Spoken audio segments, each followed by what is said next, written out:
امام حسن مجتبی علیہ الصلوۃ والسلام کی ذات اقدس وہ ہے کہ جن کے کردار کو تاریخ نے اتنا داغدار کر کے پیش کیا کہ شاید محب اہل بیت بھی امام کو نہ پہچان پائے۔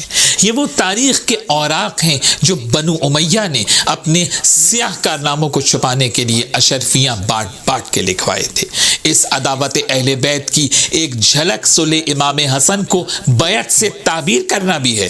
یاد رہے امام حسن علیہ السلام نے معاویہ کی بیعت نہیں کی تھی، بلکہ خون ریزی کو روکنے کے لیے ایک معاہدہ امن کیا تھا، جس کو آپ جنگ بندی اور سیز فائر کہتے ہیں۔ اور امام حسن علیہ السلام نے صلح کے بعد جو خطبہ دیا ہے، جو کلام کیا ہے، وہ اس بات کو واضح کرتا ہے کہ امام حسن علیہ السلام نے فقط ایک معاہدہ امن کیا تھا، معاویہ کی بیعت نہیں کی تھی۔ اور امام علیہ السلام کا یہ کلام ہمارے برادران اہل سنت کی معتبر کتابوں میں موجود ہے، جس میں بلازری کی انصاب الاشراف ہے، اس کی 3 جلد میں ہے، ابن صباغ مالکی کی فصول المہمہ ہے، سیر اعلام النبلاء ذہبی کی یہ بھی معتبر کتاب ہے، ہمارے برادران اہل سنت کی سوائق المورقہ ابن حجر کی اس میں بھی موجود ہے کہ امام حسن نے ارشاد فرمایا ان معاویہ نازعنی حقا ہوا لی فترکتہ لصلاح الامہ وحقن دمائها۔ امام حسن ارشاد فرماتے ہیں کہ معاویہ مجھ سے اس بات پہ جھگڑا کر رہا ہے جو میرا حق ہے۔ امام نے کہا یہ خلافت میرا حق ہے، یہ حکومت میرا حق ہے، لیکن میں نے صرف اس لیے فترکتہ لصلاح الامہ، امت کو محفوظ کرنے کے لیے، خون ریزی کو روکنے کے لیے، مسلمانوں کی جانوں کو محفوظ بنانے کے لیے میں نے اپنے حق کو چھوڑ دیا۔ میں یہاں برادران اہل سنت کو دعوت فکر دیتا ہوں کہ کیا یہ کسی ایسے شخص کے جملے ہیں جس نے دب کر نعوذ باللہ صلح کر لی ہو؟ نہیں، یہ وہ امام برحق بول رہا تھا جس نے صلاح امت کے لیے اقتدار کو ٹھوکر مار دی۔ اور یاد رکھیے یہ ظرف سوائے اہل بیت نبوت کے علاوہ کسی کے پاس نہیں پایا جاتا۔ یہ جملے ایک شکست خوردہ کے جملے نہیں ہیں، یہ جملے ایک فاتح کے جملے ہیں۔ امام حسن نے اپنے نانا رسول اللہ کی سیرت پر چلتے ہوئے اسی طرح صلح کی جس طرح سے رسول اللہ صلی اللہ علیہ وآلہ وسلم نے اہل مکہ سے حدیبیہ کے موقع پر صلح کی تھی، جس کو قرآن نے فتح مبین کہا ہے۔ وہ نانا رسول اللہ صلی اللہ علیہ وسلم کی فتح مبین تھی، یہ نواز حسن مجتبی علیہ السلام کی فتح مبین ہے۔ اور صلح کر کے امام حسن علیہ السلام نے قیامت تک کے لیے بنو امیہ کا اصل چہرہ تاریخ میں اور دنیا کے سامنے آشکار کر دیا۔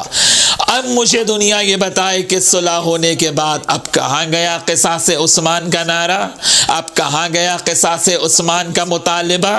یعنی اقتدار ملنے کے بعد سب ختم ہو گیا، یعنی وہ نعرہ کہ جس سے آپ نے جنگ جمل کرائی، جس سے آپ نے جنگ صفین کرائی۔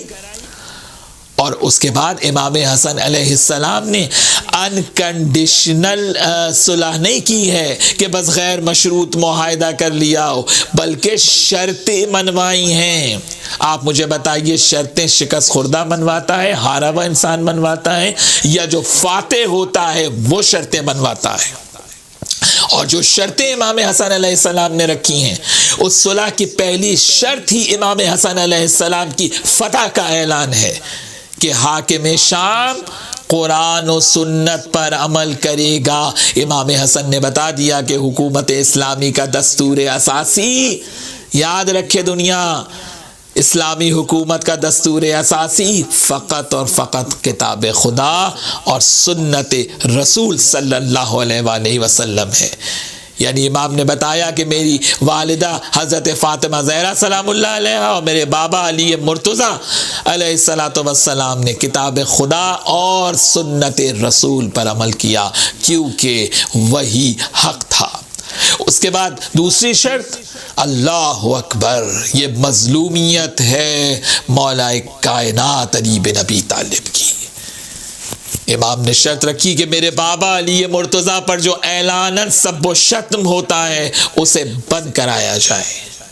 گویا امام نے منوا لیا نا کہ وہ علی بن ابی طالب جو کل ایمان ہیں، جو اصل دین ہیں، جو مجسم دین ہیں، جو نفس رسول ہیں، ان کے اوپر سب و شتم منبروں سے ہوتا تھا۔ کیا صحیح مسلم میں موجود نہیں ہے؟